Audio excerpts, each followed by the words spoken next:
From what I see, I can guarantee that Jisoo is always forgotten. Like for example, I see a lot of K-tubers saying they love and appreciate Jisoo, yet they've never mentioned her in a video, or she's never the spotlight even when she should be. Unless it's something negative. And quite frankly, I'm sick of it. Jisoo deserves love. It's sad that people from other fandoms pay more attention to Jisoo than some blinks. Honestly, I'm disappointed considering I'm a blink myself. Y'all do better.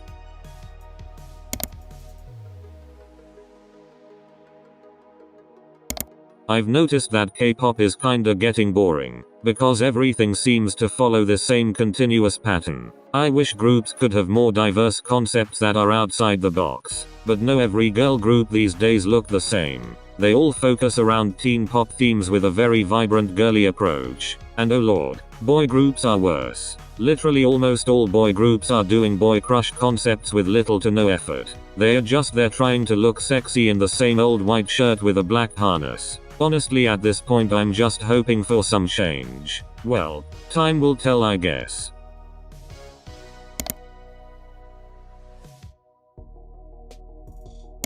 When I first heard the news about NCT Hollywood, I was shocked and kinda embarrassed. But after thinking about this logically, I've realized it's not bad at all, and actually a smart business move. I don't know why everyone keeps thinking NCT Hollywood would be made up of all white boys. Most likely it's going to be Asian Americans, like Johnny. And if it is diverse, I really doubt SM would allow talentless TikTok boys to debut. Either way, I'm just happy, because now Johnny can finally be the main focus within a group.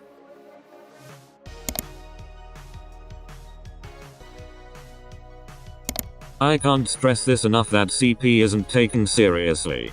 People just mention CP to seem quote unquote woke for some extra brownie points. Also, I've noticed a lot of people who don't participate within these cultures tell people what should offend them. Like, how are you going to tell me what I find offensive and what I don't when you yourself probably doesn't even know your own damn culture, much less than mine? I don't care if you wanna speak up, because that's fine. But don't just do it for your benefit to seem woke. And remember, if you don't belong to that culture, don't try to speak for people who do. Well, ignorance is bliss, I guess.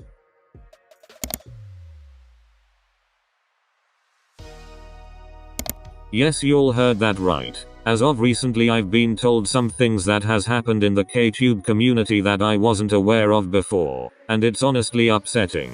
K-tube is supposed to be a welcoming community of people with a common interest, K-pop. But no, it's just a bunch of mean girls running the show. We complain so much about how the industry is super toxic, yet we practice the same hate we're against. Make it make sense.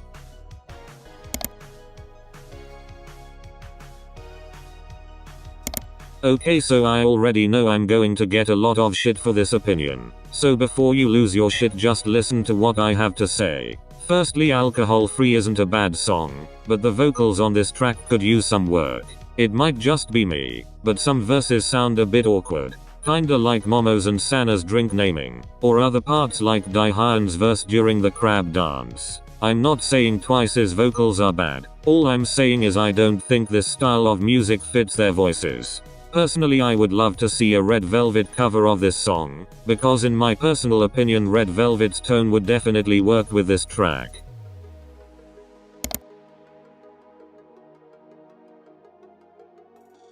Revisiting 𝐬𝐫𝐸's debut era made me realize how basic it truly was. Don't get me wrong, I love Bon Bon Chocolat, because overall it's a decent song, but is it outstanding? No, most definitely not. Looking back at the MV aesthetics, it's pretty simple and plain. The outfits are average. Basically this whole era was average. Again, the song is good, but there's a lot of parts that could be more hyped up. Like EU's Everything verse is very surface level. Also, if this song came out now, I believe the reaction would be way more muted, because again it's a very average song / era. And lastly, am I the only one that thinks the squat dance pose thingy in the chorus looks goofy?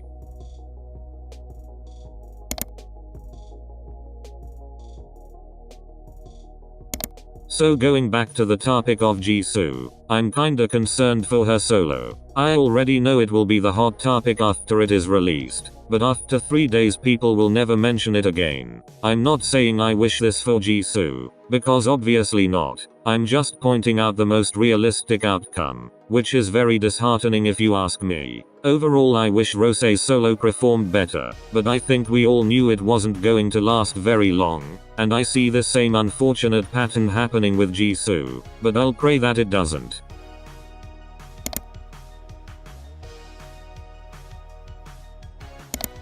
Y'all love to eat shit up as 100% truthful facts, yet your sources stand Twitter. I'm only speaking of this because another situation happened like the Woojin scandal, and you would think from what happened the first time, people would actually have some common sense. But no. I will just say this once and only once. Please don't believe everything you see on the internet as the 100% truth. Because it's not. I know y'all feel the need to be heroes, but burning photo cards of your used to be faves won't bring justice. All it will do will make you look like a complete dumbass.